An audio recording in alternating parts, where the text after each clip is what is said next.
guys and share a little bit about my mental health issues and what's going on in my life. Okay, I'm 31, so clap.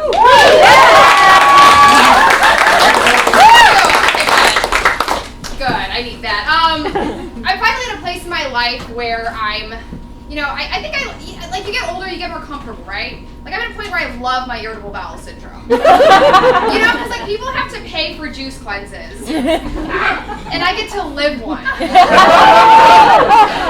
And it's so easy to call on it. Like all I gotta do is get a McFlurry or be nervous, and we're there. Like it's so easy. But what it's really done for me, though, is it's definitely shaped the way I date. Because all I'm looking for in a dude is a full-time job and a bidet. I'm kidding. He doesn't need to have a job.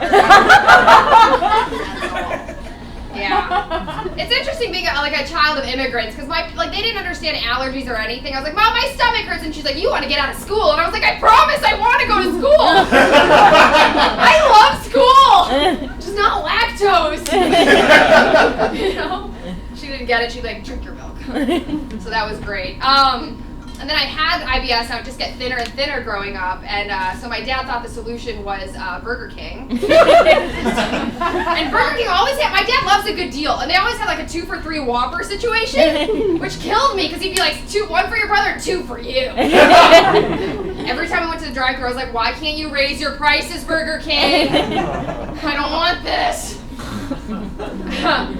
But yeah, I'm cool with it now. I just date men and I don't share it with them. I don't tell them about it. I keep my shit to myself. Okay. I have 2 brothers.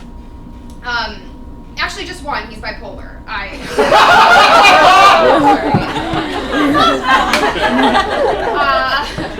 There's a lot growing up, because it was a lot. It gets dark. There was some verbal abuse. It was kind of rough, but things are good now because he's on meds and I blocked his number. So it's a really solid relationship right now. It's like so good.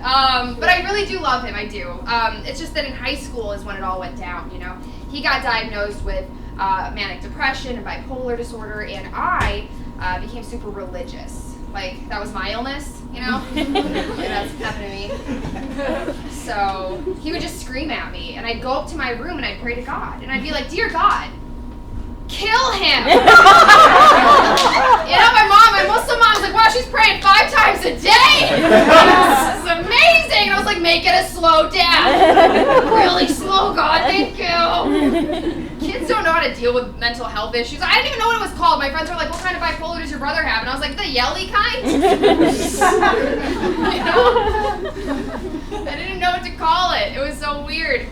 And sometimes his meds wouldn't, he wasn't stable. The meds weren't working. He'd get really loud at night. And I'm talking about him like he's a pet. Like he's like our pet lion. He'd get really loud. Our neighbors would get upset and they'd call the cops because it was so loud, right? The cops, I know.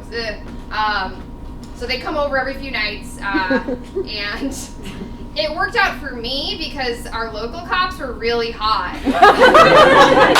Like, they were so hot that anytime my brother got mad, I was like, wait, how mad are you? Do I need to go put on some makeup? Are you even mad? Can I do anything to push you over the edge right now? I need to see Officer Dan.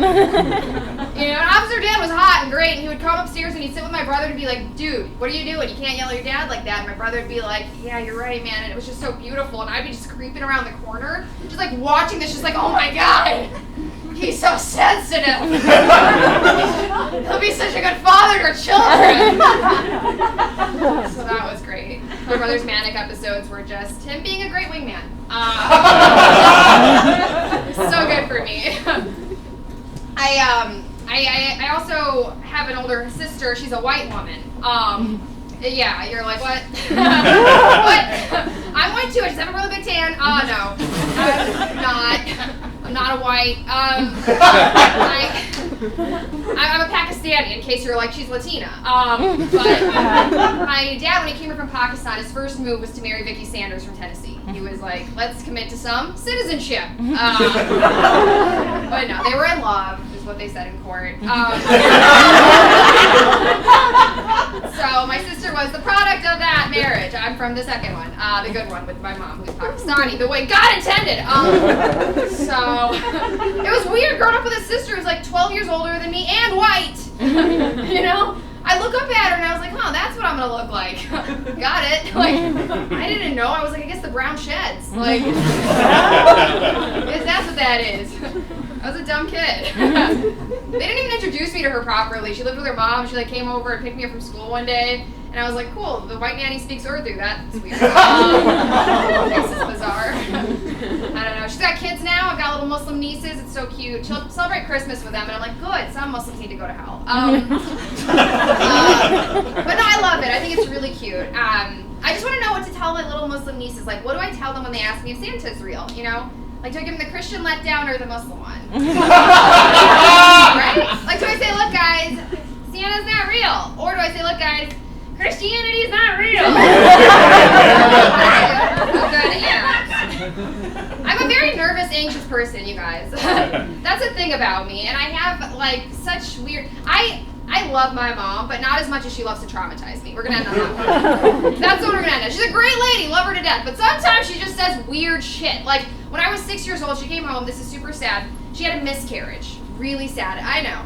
And she was explaining it. She was like, the baby went back to God. And I was like, Mom, why? And she goes, well, because you and your brother were fighting too much. Yeah!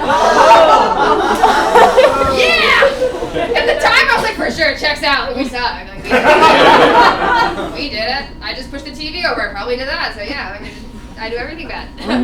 But our fight just got weirder. Like, me and my brother would be at the park, and he'd be like, you kill the baby. I was like, nah, you kill the baby. You kill the baby.